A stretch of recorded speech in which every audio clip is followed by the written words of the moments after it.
Près de 500 experts publics et privés se sont rejoints aux 12e rencontres du G5 Santé le 10 octobre 2023, dédiée à la compétitivité de la filière des produits de santé. Alors, le G5, ça veut être un lieu de dialogue entre le public et le privé. Donc chaque année, nos rencontres du G5 permettent à l'ensemble des acteurs, publics et privés, de dialoguer, d'échanger.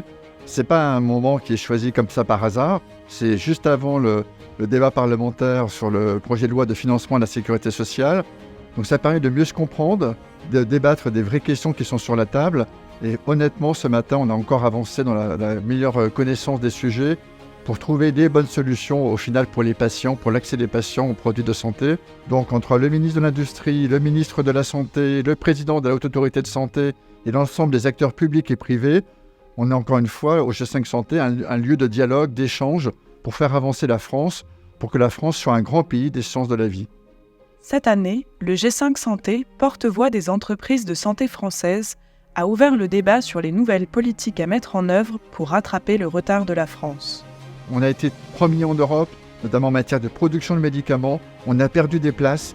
Il faut vraiment rattraper ce retard. Un retard confirmé par les conclusions de l'étude dévoilée par le cabinet BDO sur le poids de la régulation des industries de santé, les conséquences pour l'économie française et la contribution du G5 Santé, constatant un nouveau recul de la France en Europe, puisque la France est désormais reléguée à la 9e position en termes de balance commerciale.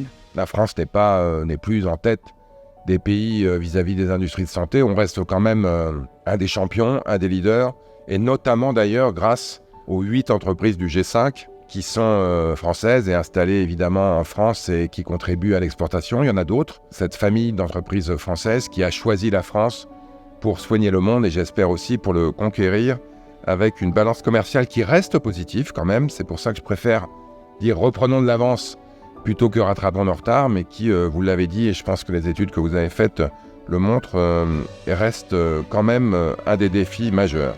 Des défis auxquels font face les industriels français alors que le niveau de régulation atteint un montant inédit qui n'est pas compatible avec l'objectif fixé par le président de la République de restaurer la souveraineté sanitaire française.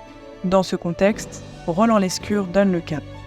Évidemment, l'objectif, il est d'avoir une vision globale, un travail renforcé à venir notamment sur la commande publique hospitalière. Je sais que vous y êtes sensible. Là aussi, c'est pas facile, mais on souhaite évidemment pouvoir intégrer dans la logique d'achat public des enjeux de souveraineté, des enjeux de capacité d'approvisionnement, de sécurité d'approvisionnement, qui doivent pouvoir se retrouver d'une manière ou dans une autre dans le prix. Et c'est pour ça que vous le savez, dans le projet de loi de financement de la sécurité sociale, on a identifié une enveloppe souveraineté qui va renforcer l'attractivité de la production de produits essentiels en France ou en Europe, avec une enveloppe qui pourrait aller jusqu'à 50 millions d'euros. Le G5 pour la France est un atout. Un atout en termes de souveraineté sanitaire et industrielle. On a une forte présence industrielle en France, une forte présence en recherche et en développement. Nous sommes le premier partenaire de la recherche publique française en sciences de la vie. Et donc nous allons continuer cet investissement, cet engagement. Vous êtes toujours plus nombreux à participer chaque année à nos rencontres et je m'en réjouis. Une première table ronde sur le financement et la régulation des produits de santé, avec notamment le directeur général des entreprises, le directeur de la sécurité sociale, le président du comité économique des produits de santé, donc des acteurs qui comptent. J'ai eu le grand plaisir de pouvoir interviewer le président de la Haute Autorité de Santé, donc Lionel Collet, notre grand témoin, et une deuxième table ronde importante sur l'accès des innovations en France.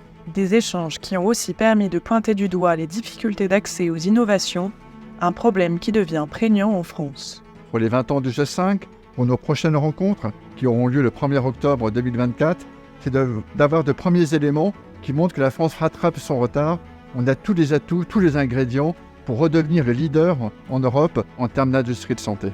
Pour y parvenir, le G5 Santé prend note des annonces faites pendant ses 12e rencontres par Roland Lescure, ministre délégué en charge de l'industrie, puis par Aurélien Rousseau, ministre de la Santé et de la Prévention, notamment concernant le plafonnement de la clause de sauvegarde et la sécurisation d'une enveloppe dédiée aux hausses de prix pour les médicaments en danger en raison des hausses de coûts de production.